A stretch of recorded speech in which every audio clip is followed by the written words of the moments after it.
অর্ধজাহানের খলিফা, অর্ধেকটা পৃথিবীর প্রেসিডেন্ট হযরত ওমর রাদিয়াল্লাহু তাআলা আনহু গভীর রজনীতি তিনি সাধারণ মানুষের অবস্থা দেখার জন্য তিনি যখন ঘর থেকে বের হয়ে গেলেন, তার রাষ্ট্রের ভিতরে কোনো মানুষ কোনো কষ্টের ভিতরে আছে কিনা এটা পর্যবেক্ষণ করার জন্যে হযরত ওমর যখন বের হয়ে গেলেন, হঠাৎ করে হযরত ওমর তাকায় দেখি মদিনার মরুপ্রান্তরে একটা তাঁবু দেখা যায়, আর সেই তাঁবুর ভিতরে একজন মহিলা গুনগুন সুরে গান গাইতেছে।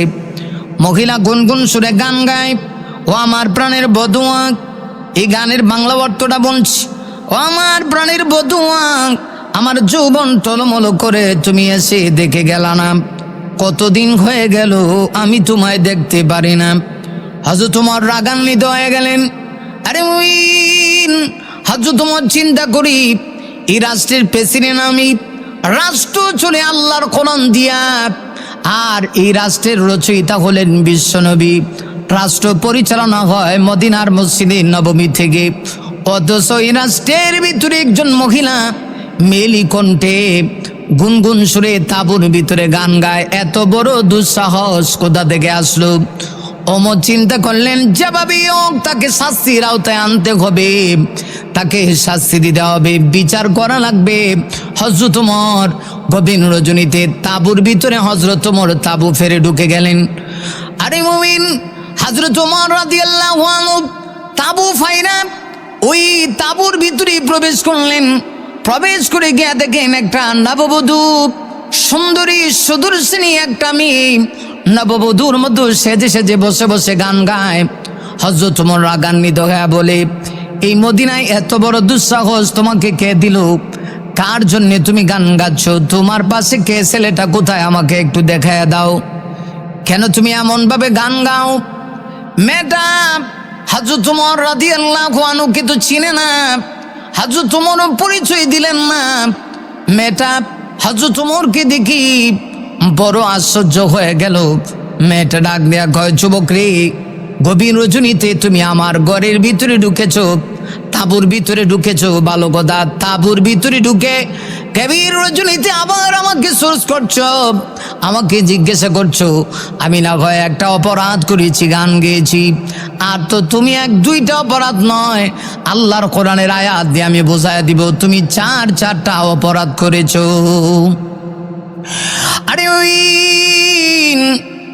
মেয়েটা ডাক দিয়া কয়, যুবক রে, আমি না হয় কোরআনের একটা আয়াতের অপমান করেছি, একটা আয়াত, আমি একটা আয়াতের বিরোধী কাজ করেছি। সূরা লোকমানের 6 নম্বর আয়াত, আল্লাহ রাব্বুল আলামিন সূরা লোকমানের 6 নম্বর আয়াতের ভিতরে বলেন, ওয়া মিনান নাসি মান ইয়াশতারি লাহুয়াল হাদিথি লিয়ুদিল্লা আন সাবিলিল্লাহি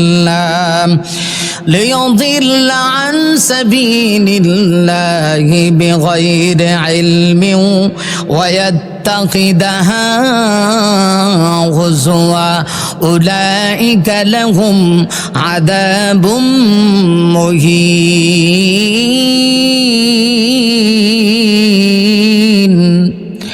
আরে যুবক, আমি না হয় একটা অপরাধ করেছি, গান গাওয়া হারাম।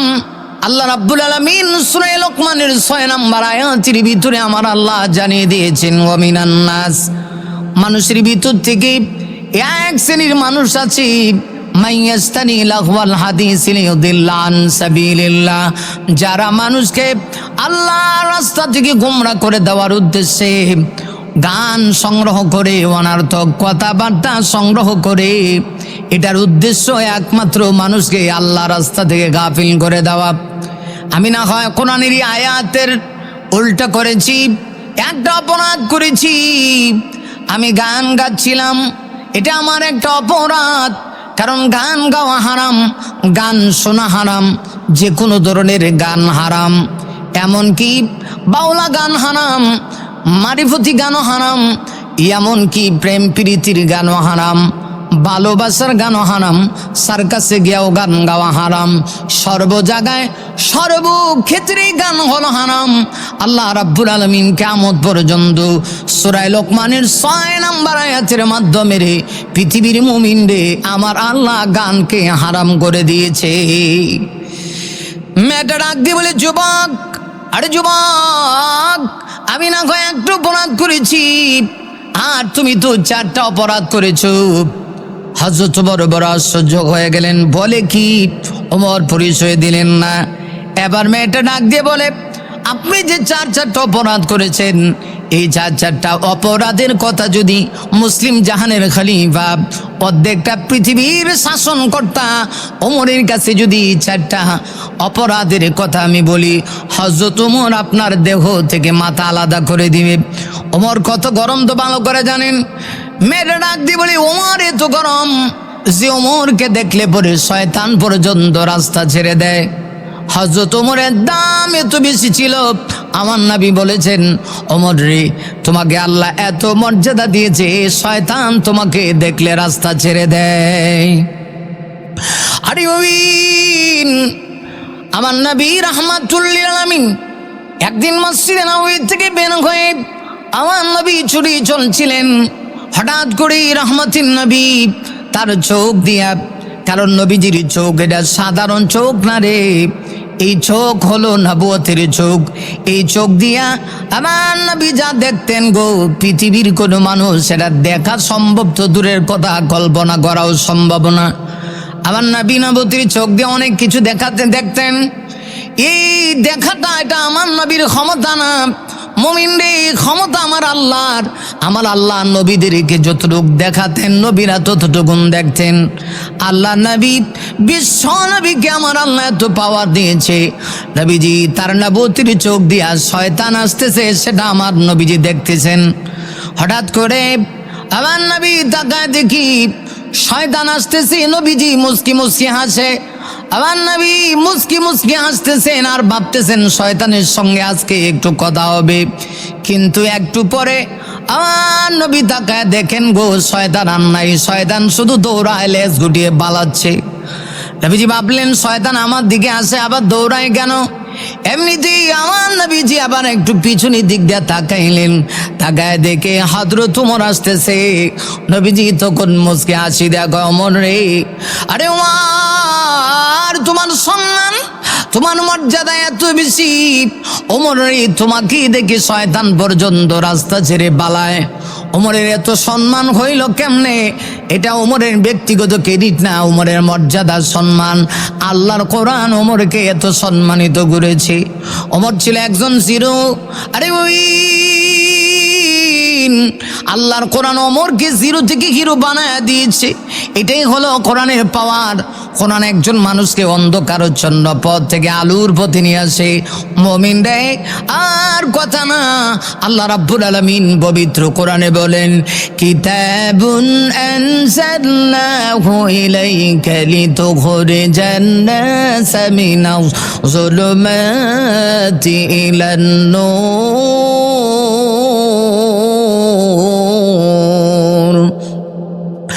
আমার আল্লাহ বলেন, কোরআন তো সেই কিতাব, কিতাবুন আনজালনা, এই সেই কিতাব যা আমি নাজিল করেছি নবী গো ইলাইকা, আপনার নিকটে। কেন নাজিল করলাম? কোরআন নাজিলের কারণটা কি? আমার আল্লাহ বলেন, লিতুখরিজান নাসা মিনাজ যুলুমাতি ইলান নূর। কোরআন যেন মানুষকে অন্ধকারাচ্ছন্ন পথ থেকে আলোর পথে নিয়ে আসতে পারে, এই জন্যে আমার আল্লাহ কোরআন নাজিল করেছে। মেয়েটা নববধূর মতো সেজে গুজে ওমরের সামনে দাঁড়ায় কয়, যুবক রে, আমি না আল্লাহর কোরআনের একটা আয়াত আমি অমান্য করেছি, অপরাধ করেছি, আমি একটি আয়াত, তুমি করেছো 4টি। হযরত ওমরের কাছে যদি তোমাকে নিয়ে যাওয়া হয়, মুসলিম জাহানের খলিফা ওমর তোমাকে দুনিয়াতে রাখবে না, আজ তো তোমাকে হত্যা করে ফেলবে। ওমর তোমার দেহ থেকে মাথা আলাদা করে ফেলবে গো। হযরত ওমর বড় আশ্চর্য হয়ে গেলেন। ওমর মনে মনে ভাবতেছেন, আমি কি ভাবলাম আর কি হচ্ছে, আমি বলি কি আর মেয়ে বলে কি? মেয়েটা এবার কোরআনের আয়াত দিয়া দলিল দেয়। আল্লাহর কোরআন তার ভিতরে ছিল, আরে মুমিন, মেয়েটা ডাক দিয়া কয়, আরে যুবক তুমি কে? আমি চিনি না। আমি একটা অপরাধ করেছি, কোরআনে গান শোনা, গান গাওয়া হারাম। আমি গান পরিবেশন করছি, কিন্তু আমি একা একাই গান গাচ্ছি, আমার কাছে কেউ নাই। কেন গান গাচ্ছি এটার কারণ আছে, একটু পরে বলবো। এর আগে মেয়েটা ডাক দিয়া বলে, আমি অপরাধ করেছি একটা, তুমি অপরাধ করেছো চারটা। প্রথম নাম্বার দলিল, মেয়েটা বলে তোমার প্রথম অপরাধ কোরআন শরীফের সূরা নিসার ভিতরে আল্লাহ রাব্বুল আলামিন বলেন ওয়ালাইসাল বিররু বিআন তা'তুল বুয়ুতা মিন যুহুরিহা ওয়ালাকিন্নাল বিররা মান ইত্তাকা। সূরাটি হচ্ছে সূরা বাকারা 189 নং আয়াত, যে আয়াতের ভিতরে আল্লাহ পাক বলেছেন যে কোনো মানুষ যখন কাহারো ঘরে প্রবেশ করবে, মেয়েটি বলছে যুবক, তখন সে ঘরের পিছনের দিক দিয়ে প্রবেশ করতে পারে না, কারণ তুমি যে তাঁবুর ভিতরে ঢুকেছো, তুমি কিন্তু সামনের দিক দিয়ে ঢুকো নাই, তুমি পিছন দিক দিয়ে ঢুকেছো। তাঁবু ফেরে তুমি উপর দিক থেকে তুমি তাঁবুর ভিতরে ঢুকে গেছো। এটা কোরআনের প্রথম একটা আয়াতকে অমান্য করেছো, এটা তোমার প্রথম অপরাধ। এটা প্রথম অপরাধ, তুমি কোরআনের এই আয়াত বিরোধী প্রথম কাজ তুমি করেছো। গেলে এক। আরে মুমিন, মেয়েটা 2 নম্বরে ডাক দিয়ে বলি, আল্লাহ রাব্বুল আলামিন পবিত্র কোরআন শরীফের 27 নম্বর সূরা নূরের ভিতরে আমার আল্লাহ রাব্বুল আলামিন বলেন, ইয়া আইয়ুহাল্লাযীনা আমানু লা তাদখুলু বুয়ুতান গায়রা বুয়ুতিকুম হাত্তা তাস্তানিসু ওয়া তুসাল্লিমু আলা আহলিহা যালিকুম খায়রুল লাকুম লাআল্লাকুম তাযাক্কারুন। আরে আমার আল্লাহ পৃথিবীর ইমানদার বান্দা বান্দিদেরকে আমার আল্লাহ ডাক দিয়ে বলেন, ওহে ইমানদারেরা, লা তাদখুলু বুয়ুতান গায়রা বুয়ুতিকুম হাত্তা তাস্তানিসু। ইমানদারেরা, তোমরা কোনো ঘরে প্রবেশ করতে পারবা না, অন্য কাহারো ঘরে প্রবেশ করা তোমাদের জন্য বিধান নয় যতক্ষণ না তার কাছ থেকে অনুমতি না নিচ্ছ। হাত্তা তাস্তানিসু, যতক্ষণ না সে অনুমতি না দিবে। আল্লাহ বলেন অনুমতি ছাড়া কাহারো ঘরে প্রবেশ করার বিধান নাই। যুবতী নববধূর মতো সেজি সুন্দরী সুদর্শনী মেয়েটা ডাক দিয়ে বলে, যুবক রে, আমি অপরাধ করেছি একটা, আপনি করেছেন 4টা। 2 নাম্বার অপরাধ হলো আপনি যে আমার তাঁবুর ভিতরে ঢুকেছেন, আপনি তো অনুমতি নেন নাই। সুবহানাল্লাহ। আরে মেয়েটা ডাক দিয়ে বলে 3 নাম্বার অপরাধ, আপনার 3 নাম্বার অপরাধ হলো আল্লাহ রাব্বুল আলামিন পবিত্র কোরআন শরীফের সূরা নূরের ভিতরেই বলেছেন 61 নম্বর আয়াতে, ফাইদা দাখালতুম বুয়ুতান ফাসাল্লিমু আলা আনফুসিকুম তাহিয়াতাম মিন ইনদিল্লাহি মুবারাকাতান তাইয়্যিবা। আরে মুমিন, আমার আল্লাহ বলেন যখন তোমরা কোন ঘরের ভিতরে প্রবেশ করবা, ফাইদা দাখালতুম বুয়ুতান ফাসাল্লিমু আলা আনফুসিকুম, যার ঘরে তোমরা প্রবেশ করবা আগে সালাম দিবা, সালামের প্রতি উত্তর আসলে পরে তারপরে তার ঘরের ভিতরে প্রবেশ করবা। আপনার 3 নাম্বার অপরাধ। আরে যুবক, আপনি যে আমার তাঁবুর ভিতরে ঢুকেছেন রে যুবক, আপনি কিন্তু আমাকে সালাম দেন নাই, এটা আপনার 3 নাম্বার অপরাধ। হযরত ওমর আশ্চর্য হয়ে গেলেন, যুবতী সুন্দরী সুদর্শনী নববধূর মতো সেজে কি বলতেছে। এবার হযরত ওমর দাঁড়ানো ছিলেন, হযরত ওমর বসে গেলেন। ওমর বুঝতে পেরেছে আজকে আমি চরম ধরা খেয়ে গিয়েছি। হযরত ওমর দাঁড়ানো থেকে সাথে সাথে বসে গেলেন। ওমর বসে ডাক দিয়া কয়, মারে ও মা, মা বলে তাকে সম্বোধন করলেন। মা গো, তুমি যা বলেছো সঠিক বলেছো, ঠিক আছে, এবার তাহলে বলো আমার 4 নম্বর অপরাধ কি? মেয়েটা আবার ডাক দিয়া বলে, ইয়া আইয়ুহাল্লাযীনা আমানু ইজতানিবু কাসীরাম মিনাজ-যান্নি ইন্না বা'দাজ-যান্নি ইথমু ওয়া লা তাজাসসু। 4 নম্বর অপরাধ।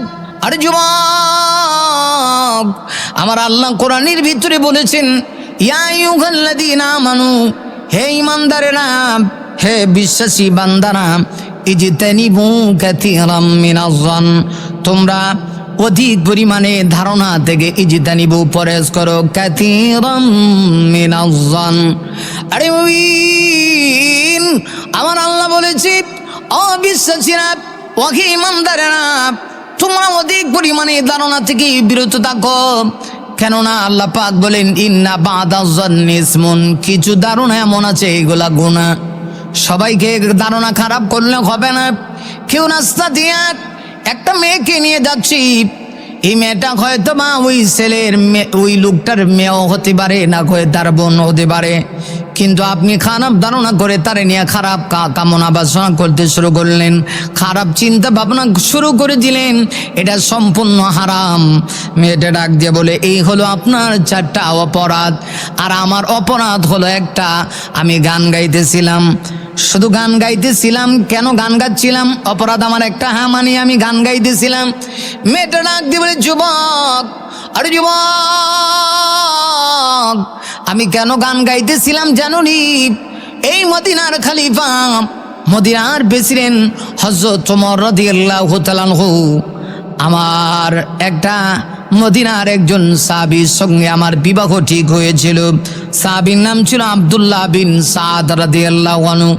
মেয়েটা ডাক দিয়ে বলে, আরে যুবক, ওই ছেলেটার সঙ্গে আমার বিবাহ যেদিন হবে, সুন্দর করে আমাকে সাজানো হলো, আমাকে সাজিয়ে গুছিয়ে আমার বান্ধবীরা যখন আমার ঘরের একটা গোনায় রাখলো, যখন তার সঙ্গে আমার বিবাহ হবে, বিবাহ হয়ে গিয়েছি, কবুল বলা হয়ে গিয়েছে, হঠাৎ করে মদিনার প্রেসিডেন্ট তার কাছে একটা পত্র লিখলেন, পারস্য দেশে যাইতে হবে। হযরত ওমর পত্র লিখেছে, পারস্য দেশে তাকে যুদ্ধের জন্য পাঠাবে।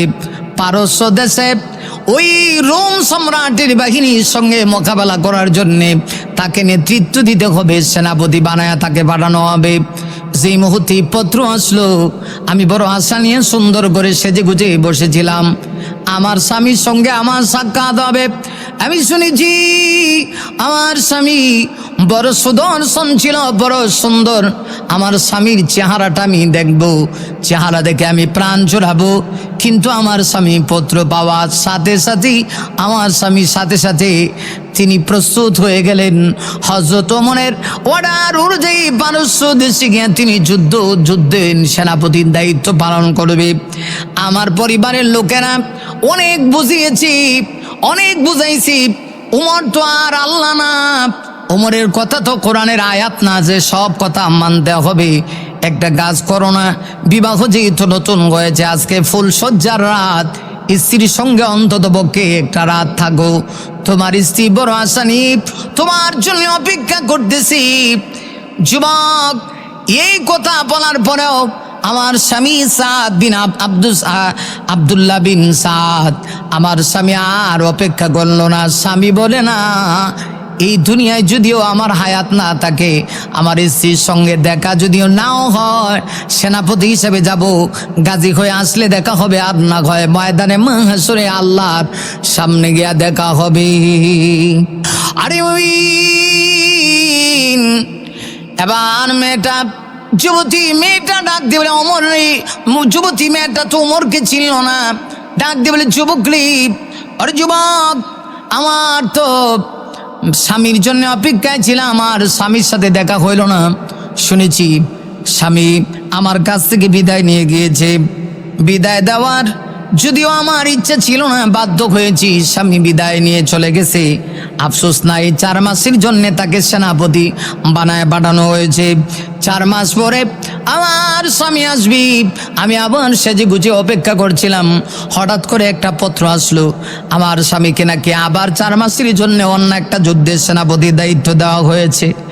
আমি অপেক্ষা করছিলাম, আর 4 মাস অপেক্ষা করার পরই আবার যেদিন আমার স্বামী আসবে সেই দিন অপেক্ষারত ছিলাম, কিন্তু আমার স্বামী আর আসলো না। অপেক্ষার প্রহর শেষ হয়ে গেল। 4 মাস পরে আবার আমার কাছে একটা পত্র আসলো। আমার স্বামীকে তৃতীয়বারের মতো আবার মদিনার খলিফা, মদিনার প্রেসিডেন্ট হযরত ওমর আবার নাকি অন্য একটা যুদ্ধে সেনাপতি বানায়া পাঠায়া দিয়েছে। আমার স্বামীকে তৃতীয়বার আবার একটা অন্য যুদ্ধে মদিনার প্রেসিডেন্ট, মদিনার খলিফা হযরত ওমর সেনাপতি বানিয়ে আমার স্বামীকে আবার পাঠিয়ে দিয়েছে। মোট 12টি মাস হয়ে গেল আমি স্বামী হারা। আমি একজন কোরআনের হাফেজা, আমার স্বামীও একজন কোরআনের হাফেজ। সাহাবী, নাম ছিল আব্দুল্লাহ বিন সাদ, অথবা কোনো কোনো বর্ণায় এসেছে 2টি বর্ণনা। আরেকটি বর্ণনা হচ্ছে সাদ বিন আব্দুল্লাহ। আমার স্বামীকে যখন আমি আর পাচ্ছিলাম না, তখন স্বামীর বিরহ বেদনায় আমি বসে বসে আমি গান গাচ্ছিলাম।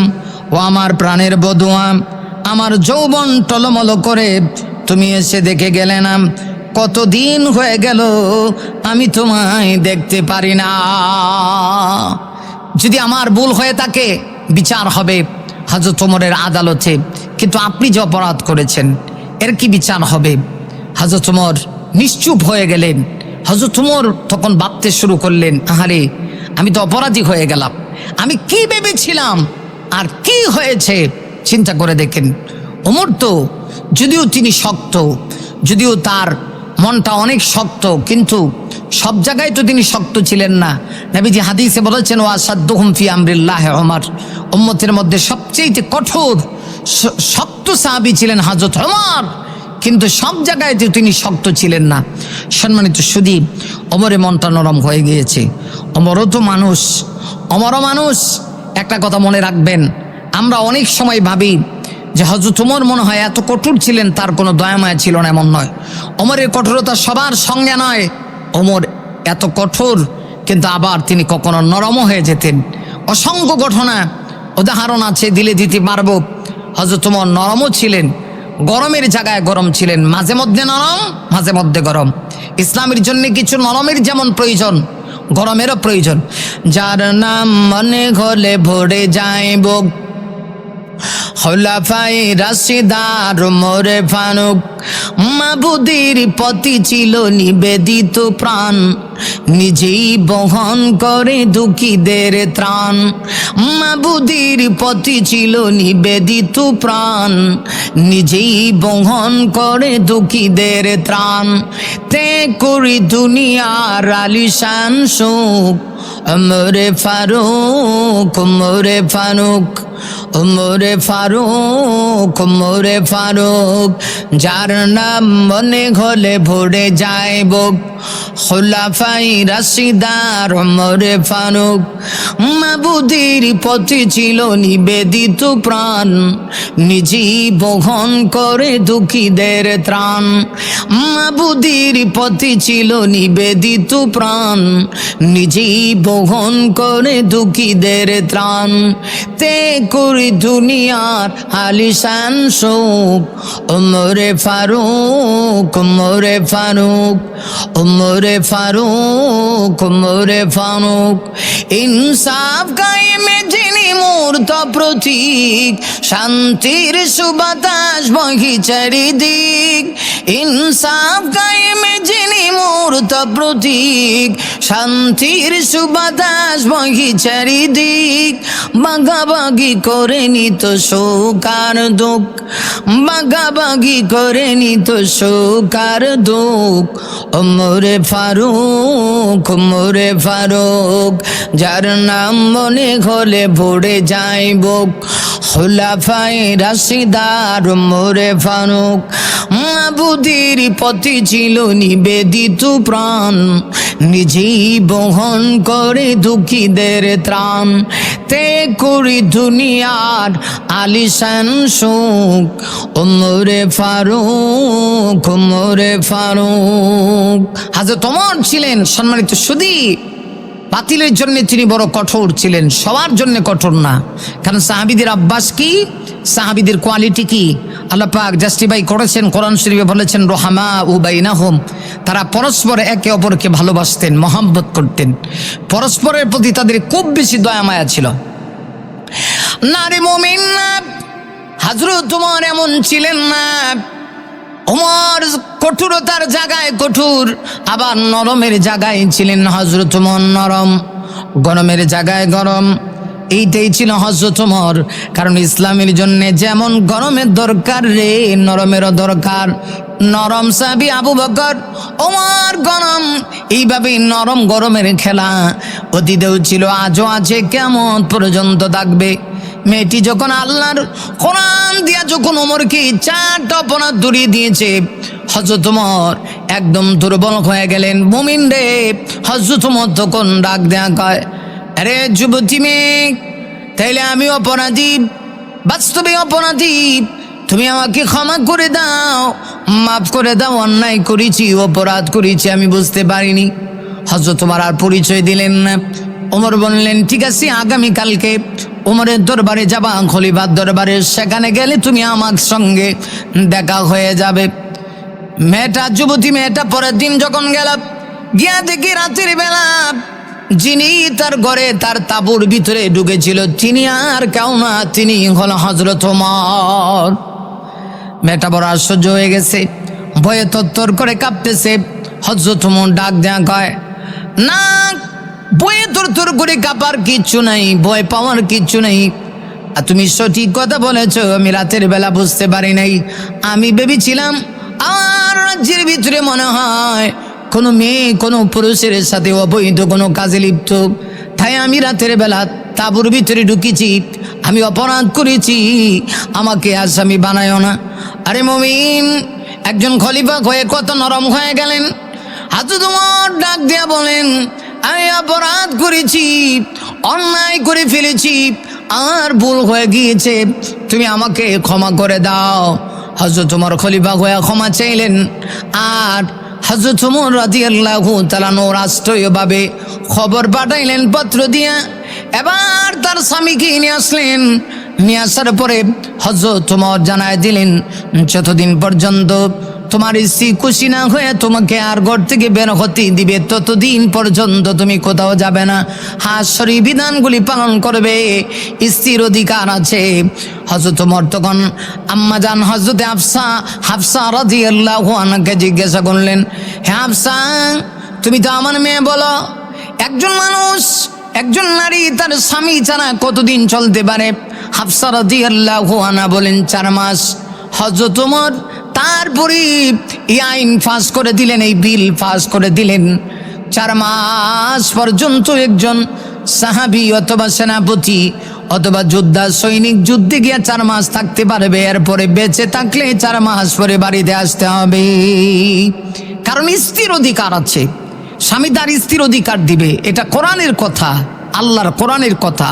আজকে আমাদের সমাজে লোকেরা করে কি, বিবাহ করে প্রবাসে চলে যায়, বছরের পর বছর প্রবাসে থাকে। একটা মেয়ে সুদূরশরী সুন্দরী একজন স্ত্রীকে বিবাহ করে, চির কুমারী একটা মেয়েকে বিবাহ করে তুমি এভাবে রেখে যাচ্ছ। এভাবে বছরের পর বছর সে তার নিজেকে কন্ট্রোল করতে না পেরে অন্যায় কাজে লিপ্ত হয়ে যেতে পারে। এজন্য ইসলাম বলেছে সে যেন অন্যায় কাজে লিপ্ত না হয়, সেটা স্বামীর খেয়াল রাখতে হবে। এটা স্বামীর দায়িত্ব। স্বামী যদি এ দায়িত্ব পালন না করে, অবশ্যই কিয়ামতে আল্লাহর আদালতে ময়দানে মেহেশরে তাকে অবশ্যই জবাব দিয়ে তার কাঠগড়ায় দাঁড়াতে হবে। এটার নামই হচ্ছে ইসলাম। ইসলাম বলেছে তুমি তোমার স্ত্রীর দিকে লক্ষ্য রাখতে হবে। আরে মুমিন, আমার নবী সাধারণ কোনো নবী না, বিশ্ব নবী। আল্লাহর পরে যার পাওয়ার, আল্লাহর পরে যার মর্যাদা, তিনি বিশ্ব নবী হয়ে নিজের স্ত্রীদের খবর রাখতেন। স্ত্রীদের মন মানসিকতার দিকে আমার নবীজি লক্ষ্য রাখতেন। মাঝে মধ্যে আমাদের আম্মা জান হযরত আয়েশা সিদ্দিকা রাদিয়াল্লাহু আনহা বলতেন, নবীজি বিশ্ব নবী হওয়ার পরও সংসারিক কাজে মাঝে মধ্যে আমাদেরকে সহযোগিতা করতেন। আমরা যখন রান্না বান্না করতাম, বিশ্ব নবী হওয়ার পরই নবীজি আমাদের কাজে সহযোগিতা করতেন। এটাই তো আমার নবীর আদর্শ। স্বামী হিসেবে আমার নবী ছিলেন পৃথিবীর শ্রেষ্ঠ স্বামী। এখনকার অবস্থা কি, বিবাহ করে স্বামীরা ফুলে কলা গাছ হয়ে যায়, স্ত্রীর সঙ্গে খারাপ আচরণ করে, না এমন আচরণের কথা না আমার ইসলামে নাই, এটা হতে পারে না। তোমার ঘরে যাকে বিবাহ করে নিয়ে আসছো সে তোমার ঘরের কিন্তু চাকরানি নয়, বরং তোমার ঘরের রাজরানী। সে তোমার ঘরের চাকরানি নয়, সে তোমার ঘরের রাজরানী। তুমি তার সঙ্গে সুন্দর আচরণ করবে। আরে মুমিন, লক্ষ্য করে দেখুন আর নবীজি কলিজার টুকরা স্ত্রীদের ভিতরে সবচেয়ে ছোট্ট যিনি স্ত্রী ছিলেন নাম ছিল আম্মাজান হযরত আয়েশা সিদ্দিকা রাদিয়াল্লাহু আনহা। নবীজি যখন আম্মাজানকে বিবাহ করেন, আম্মাজান তখনও পুতুল খেলা করতেন, পুতুল দিয়ে খেলা করতেন। কারণ আম্মাজান বড় ছোট্ট ছিলেন, বয়সের দিক দিয়ে একেবারে ছোট ছিল, এত ছোট। আরে ওই নবীজি যখন আম্মাজান আয়েশা সিদ্দিকাকে বিবাহ করেন, বুখারীর বর্ণনা এসেছে আম্মাজান হযরত আয়েশা সিদ্দিকা রাদিয়াল্লাহু আনহার বয়স ছিল মাত্র 6 বছর। নবীজি আম্মাজান আয়েশা সিদ্দিকাকে নিয়ে পারিবারিক জীবনে যখন নিয়ে আসেন, আম্মাজানের বয়স ছিল তখন মাত্র 7 বছর। এমনকি আমার নবী দুনিয়া থেকে বিদায় নিয়ে যখন চলে যান, আবার নবী রওজা পাকে বিদায় নিয়ে ইহো জগতের সফর শেষ করে রওজা পাকে নবীজি যখন চলে, রওজা পাকে আমার নবীজি যখন আগমন রওজা পাকে চলে যান, তখন আম্মা জানের বয়স ছিল মাত্র 17 বছর। 17 বছরের একটা কুমারী মেয়ে ছিল আম্মা জান হযরত আয়েশা সিদ্দিকা রাদিয়াল্লাহু আনহা। আমার মাকে আমার নবীজি এত বেশি, শুধু আম্মা জান নয় অন্যান্য সকল স্ত্রীদেরকে এত বেশি খোঁজ খবর দেখাশোনা রাখতেন, স্ত্রীদের মনের দিকেও আমার নবীজি লক্ষ্য করতেন। আরে মুমিন, আমার মা আম্মা জান আয়েশা সিদ্দিকা রাদিয়াল্লাহু আনহা বলেন, মাঝে মধ্যে আমার নবীজি আমার সঙ্গে দৌড়ের প্রতিযোগিতা করতেন। আরে পৃথিবীর স্বামীরা শোনো, নবীজি পৃথিবীর শ্রেষ্ঠ নবী হওয়ার পরে নিজের স্ত্রীদের সঙ্গে আমার নবীজি মাঝে মধ্যে দৌড়ের প্রতিযোগিতা করে। অথচ আমার দেশে যদি কেউ বিবাহ করে স্ত্রীর সঙ্গে দৌড়ের প্রতিযোগিতা করে, আমার দেশের লোকেরা বলবে সে বউ পাগল হয়ে গেছে। তাহলে কি বউ পাগল হইতো না হালি পাগল হইতো? দেশটা এখন উল্টা, পরকিয়া করলে মানুষের কোনো অপরাধ নাই, কিন্তু হালাল তরিকায় যদি কেউ বউর সঙ্গে আনন্দ করে এটা অনেকেই বরদাস্ত করতে পারে না। আমার নবীজি আম্মা জান আয়েশা সিদ্দিকা রাদিয়াল্লাহু আনহাকে নিয়ে দৌড়ের প্রতিযোগিতা করতেন। একদিনকার ঘটনা, আম্মা জান হযরত আয়েশা সিদ্দিকা রাদিয়াল্লাহু আনহা বলেন, আমরা স্বামী আর স্ত্রী দুইজনে মিলে দৌড়ের প্রতিযোগিতা করতেছি। আবার নবীর গায়ে আরে ওই 1-2 যুবকের শক্তি না, জান্নাতি 40 জন বীর পলোয়ান যুবকের শক্তি। আম্মা জান আর নবীজির সঙ্গে যখন দৌড়ের প্রতিযোগিতা করে, আবার নবীজি দৌড়িয়া আম্মা জানকে পিছনে ফেলে দিলেন, অনেক পিছনে রয়ে গেলেন, নবীজি আগায় গেলেন। নবী তাকায় দেখি হযরত আয়েশার চেহারাটা মলিন। আরে পৃথিবীর স্বামীরা দেখুন আমার নবীজি তার স্ত্রীকে কেমন ভাবে দেখাশোনা করে। নবী তাকায় দেখে আয়েশা সিদ্দিকার চেহারাটা মলিন হয়ে গেছে। মলিন চেহারা দেখি আমার নবীজি জিজ্ঞাসা করে, আয়েশা রে কি হইল? আম্মা জান আয়েশা বলে, আমি প্রতিযোগিতায় খেলে গিয়েছি, এই জন্যে আমার চেহারা মলিন হয়ে গেল। নবীজি তখন ডাক দিয়ে বললেন, আয়েশা গো, তোমার চেহারা মলিন হওয়ার মতো কিচ্ছু নাই, পুনরায় আমরা দৌড়ের প্রতিযোগিতা করব। দ্বিতীয়বার আবার আমার নবীজি আম্মা জান আয়েশার সঙ্গে দৌড়ের প্রতিযোগিতা করলেন। আরে ওই দ্বিতীয়বার আম্মা জান আয়েশার সঙ্গে যখন দৌড়ের প্রতিযোগিতা করছে, দৌড়ের প্রতিযোগিতা করার পরে আম্মা জান আয়েশা সিদ্দিকা রাদিয়াল্লাহু আনহাকে নবীজি আগে বাড়তে সুযোগ দিলেন। আম্মা জান একটা দৌড় মেরে সামনের দিকে গিয়া খুশি হয়ে মুস্কি হাসি দেয়া বলে, ওগো প্রাণের স্বামী, আমি আজকে আপনাকে হারাইছি। নবীজি তখন মুস্কি হাসি দেন। আমার নবীজি মুস্কি হাসি দিয়া বলে, আয়েশা রে, আজকেও তুমি আমাকে হারাইতে পারতে না, আমি ইচ্ছা করে তোমাকে প্রতিযোগিতায় বিজয় লাভ করার মতো সুযোগ করে দিয়েছি।